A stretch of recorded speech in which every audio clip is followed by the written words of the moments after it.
Hi, everybody. My name is Jeff Levine, and I am an assistant professor in the Department of Kinesiology here at Texas A&M University, Corpus Christi. It is my absolute pleasure to welcome you to Kinesiology 2314, Sport Management, because I'm assuming that if you actually found this link and you actually wanted to watch a video about the syllabus and introductions, you're probably in this class. So again, welcome to the summer course here.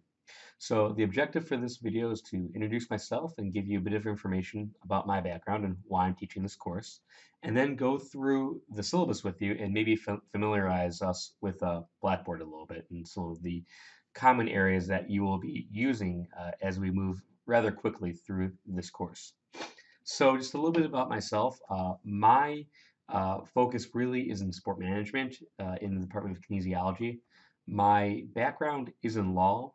I am actually a licensed attorney, and before going back to school to pursue a doctorate in sport management, my area that I worked in was law, and I obtained my bachelor's in sport management and communications at the University of Michigan. And while I was there, I had an opportunity to work several years for the athletic department, primarily with the football team. And due to the positive experience that I had working in athletics, and then also uh, sort of being captivated by a class I took called Legal Issues in Sports or Sports in the Law, I had a very sort of charismatic instructor who was an ex-professional hockey player. I decided to combine my interest for sport with my growing interest in law. And once I decided that I wanted to go to law school, I ended up enrolling at Tulane Law School in New Orleans, Louisiana. And there I worked towards receiving my Juris Doctor, but then also I received a certificate in sport law because Tulane was one of the very few universities or law schools that actually had a certificate of sport law program as well. In addition to my academic background, I've worked for a great variety of different organizations. Like I mentioned, I've worked for Michigan Athletics, but I've also worked for the Tulane Athletic Department. I've worked for the Miami Dolphins, the Cleveland Cavaliers. I've worked for the Arizona Coyotes. I worked for the Fiesta Bowl Committee. I worked for a publication that focused on sport business. I worked on a startup tennis tournament that in Louisville, Kentucky, while I was working on my doctorate. And there's a few things here and there that I've done that have also sort of broadened my horizons. Now, my sort of interest and experience in sport is not limited to the law. I've also worked in with elements of marketing and sales and branding. I've worked in facilities. So my experience is certainly very wide. And that's why I think I'm a good person to help teach this course, which is an Introduction to Sport Management course, but then also be your instructor for maybe if you had general questions about sport management, or maybe if you had an interest about a topic in this course, or maybe something going on with current events that we could discuss, or I could put you in the right direction to continue that exploration. So this course is really designed to provide you with a general background about how things work in sport management to kind of open up your eyes. Because I understand that probably a lot of you who are taking this class aren't exactly familiar with sport management and might not want to be sport managers in the first place. You might want to be exercise physiologists or athletic trainers, but certainly knowledge and understanding of the sport management industry can be helpful for your career objectives and endeavors. So what I want to do here is, as I said, go through the syllabus and kind of provide you some background. So um, this course is important because it's going to provide you some of the foundational concepts about sport management, and then also give you insight into different subsets or areas within the sport management industry. So the objectives and learning outcomes are really about trying to open up your eyes about the scope of the sport management industry. What really are the opportunities here? In addition to that, try to provide you some of information about the major challenges that are confronting sport managers, and then maybe also talk about some of the underlying psychological or sociological, philosophical foundations of sport. So some of the topics that we'll be covering, we'll be talking about in addition to the history of sport management, we'll be talking about key functional areas like marketing, finance, law, ethics, um, and other ones as well. And then I'm also going to take you through the different segments professionally, um, whether it's in facilities or if it's in sales or sponsorships or broadcasting. And then we're going to talk about industries, professional sport, collegiate sport, high school sport, international sport. So it's going to be quite varied. And we're not going to just talk about traditional sport. We're going to be talking about also rec sports. So as we go through the syllabus here, I also want to show you on Blackboard. So if you start off on Blackboard here, it will start you off at where you can, if you click on Start Here, you'll actually see my little song and dance. It'll give you more information about my background. And then you'll see under discussion forum, this Classroom Cafe. The Classroom Cafe is supposed to be a public forum where if someone has a question or wants to bring up something interesting that they saw in the news, you can post it right there and we can start a discussion. On top of it, I will be posting in the Classroom Cafe from time to time. And if a student contacts me and asks me a question that I think is something that the entire all of the students should know, I might post that in Classroom Cafe or ask them to post in Classroom Cafe. So that's Classroom Cafe. So let's actually go up also to a couple of other elements here. Thanks for the reminder. My office hours are Tuesdays from 1 to 4 p.m. or by appointment. I try to make myself as available to students as I can. So if you do want to meet with me, I can definitely make that happen. I'm also toying with the idea of on Wednesdays holding sort of like an online office hours by being available via WebEx. And so WebEx is technology that you can use here at TMUCC, and you can log on into a video chat room and interact with me and your fellow students that way. So maybe 1 to 4 p.m. on Wednesdays, I'll also have office hours online. My physical office is in Island Hall, room 372, so come see me. You've got my phone information right there. And of course, we meet online, and this is asynchronous, so there's really no class time. You can get in touch with me anytime at jeffrey.levine@tmucc.edu.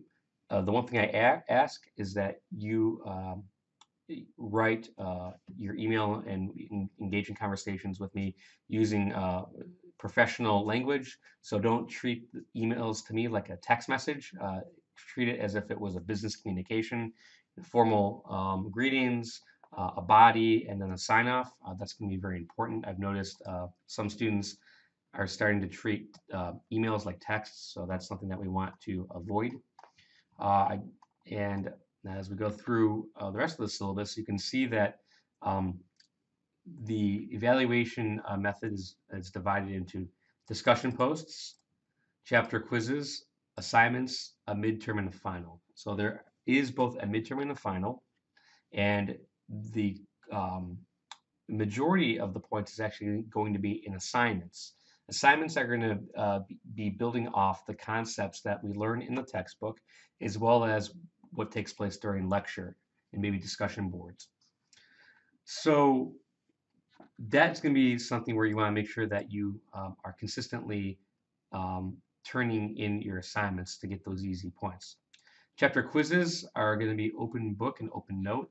You'll have quizzes once a week that will be based off of what we went over in class, and that will be available through Blackboard.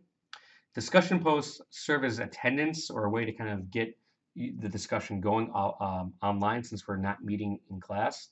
And again, expect that you'll have multiple discussion posts each week. Sometimes you'll have multiple assignments each week. So as you see, In the discussion board, here's some more information about what I'm expecting. I'm expecting proper APA citation, if you're using outside sources or outside sources are required. And I always expect you to use proper grammar and to write professionally. Like I said, chapter quizzes are going to be a staple of this course. It's going to be a combination of multiple choice and true-false questions. Although it's open book, you're not going to have enough time to search through each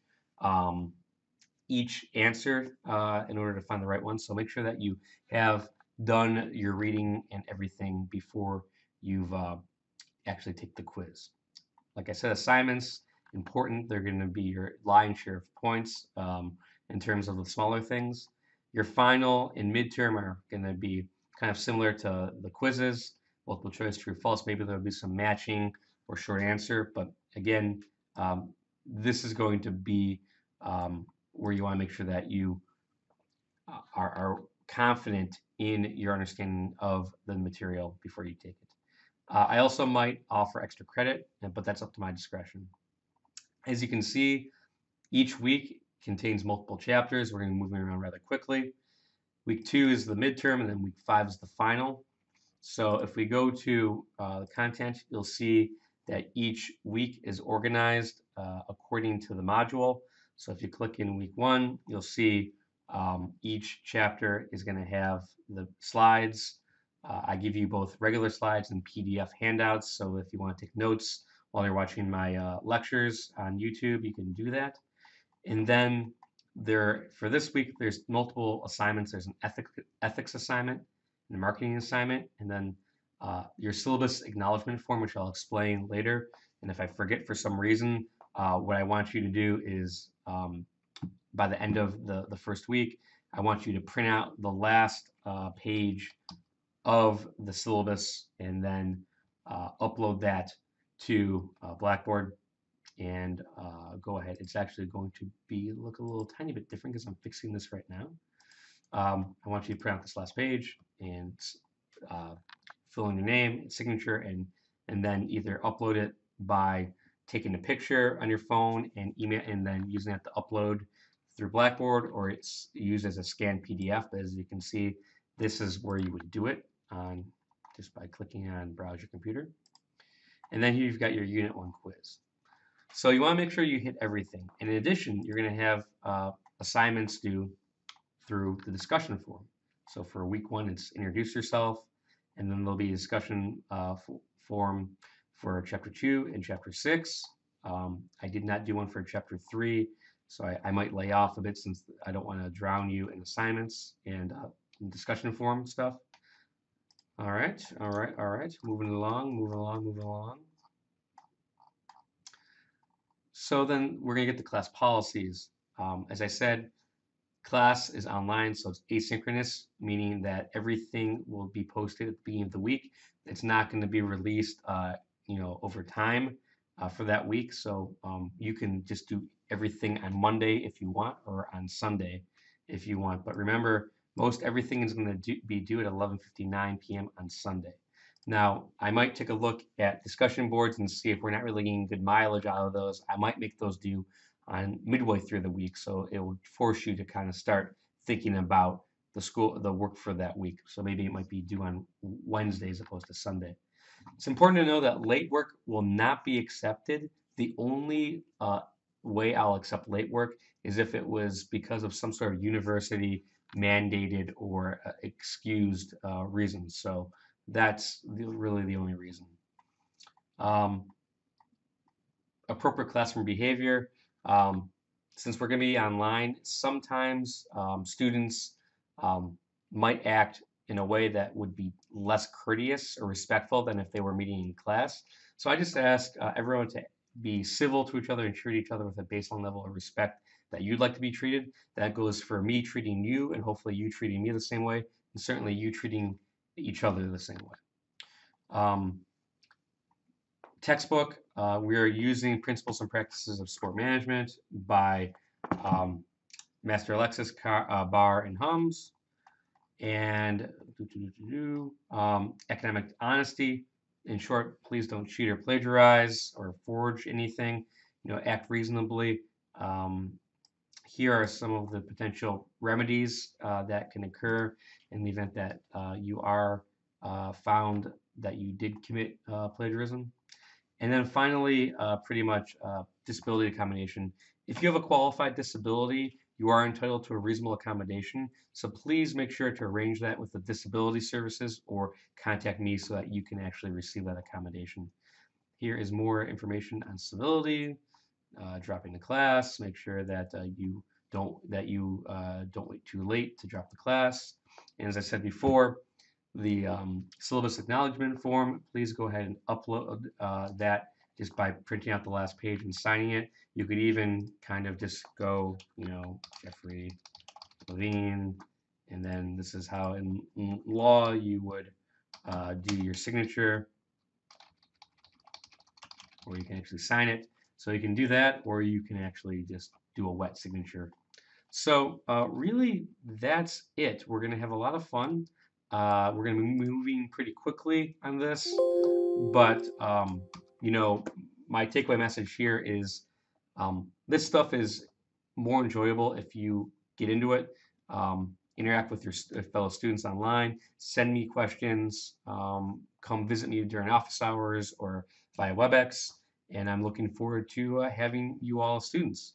So that's pretty much it. I will see you online. Thanks. Bye.